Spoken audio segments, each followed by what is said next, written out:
Hey everybody. Today is a pretty important day. October the 11th is National Coming Out Day. If you want to know more about it and how it was organized and founded, of course you can look it up.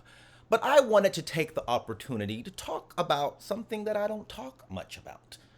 And that is my identity as a queer man, a black gay man, if you will, and my membership in the community of LGBTQ plus persons.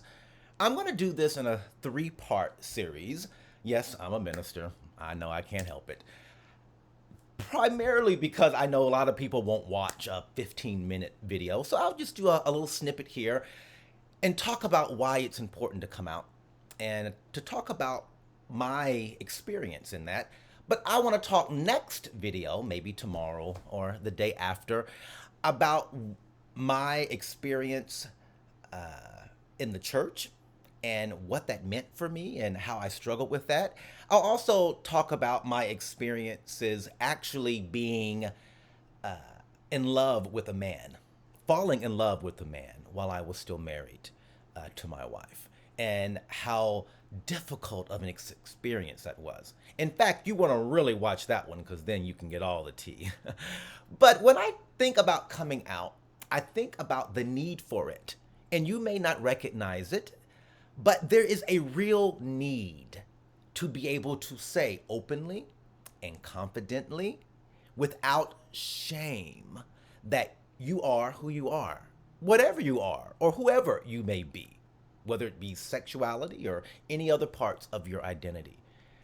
Growing up in a small town in Arkansas, which many of you know I did, there weren't really many role models for being openly queer or being openly gay.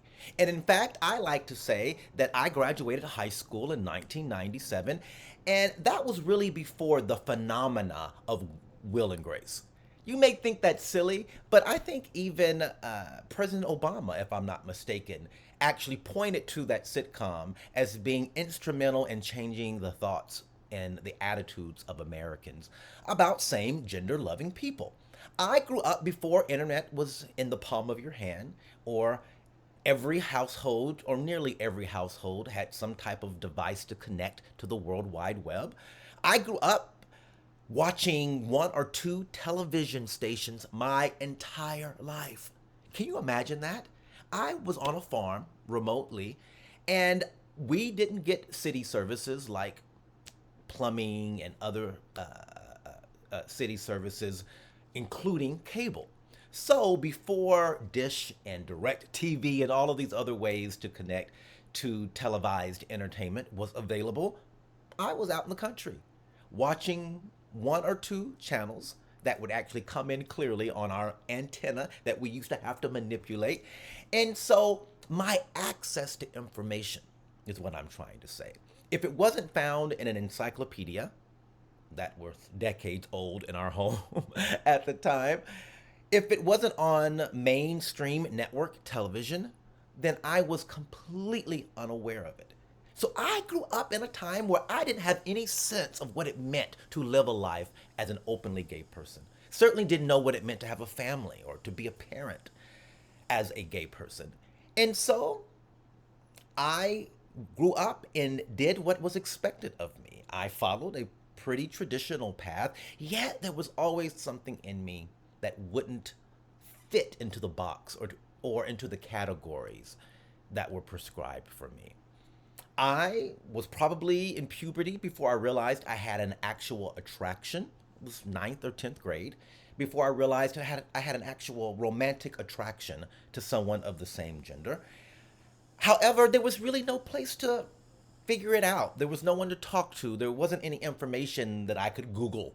Google wasn't even a thing at the time. And so I grew up almost imprisoned by traditional values. I was suffocated in many ways by heteronormativity. And there was no real outlet for me to see myself reflected as a queer person. And so I did what most persons, particularly young men, were expected to do. I dated women, loved women, still love women. Nothing wrong with women. But romantically and emotionally, that wasn't where my heart was. But I kind of followed the path that was prescribed for me. And the biggest part of that was shame. Not having anyone to talk to, not having any outlet to kind of bounce ideas off of.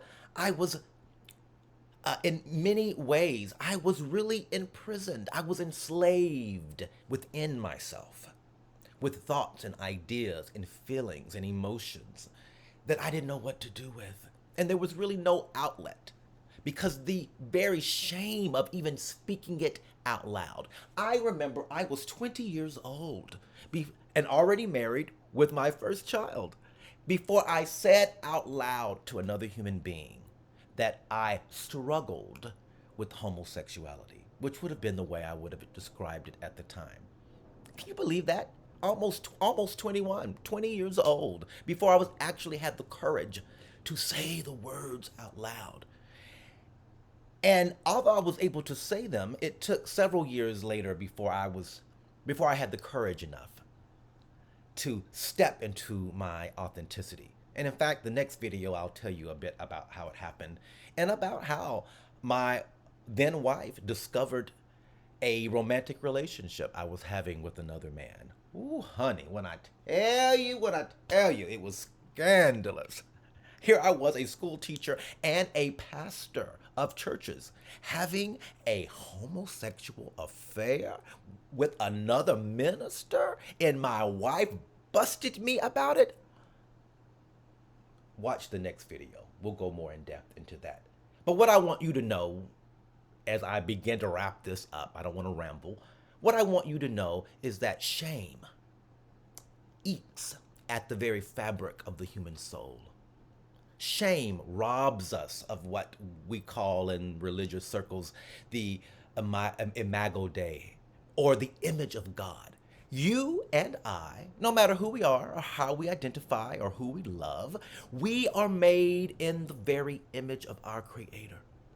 Therefore, the universe is friendly. It will rise up to meet us because we are a royal priesthood, the Bible tells us. We are beloved. We are uniquely created and crafted, fearfully and wonderfully made.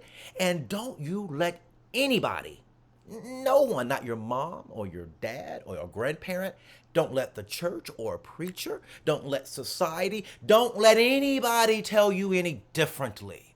Because without the courage to break out of that shell of shame that just ate away at me and made me self-loathe, I hated myself.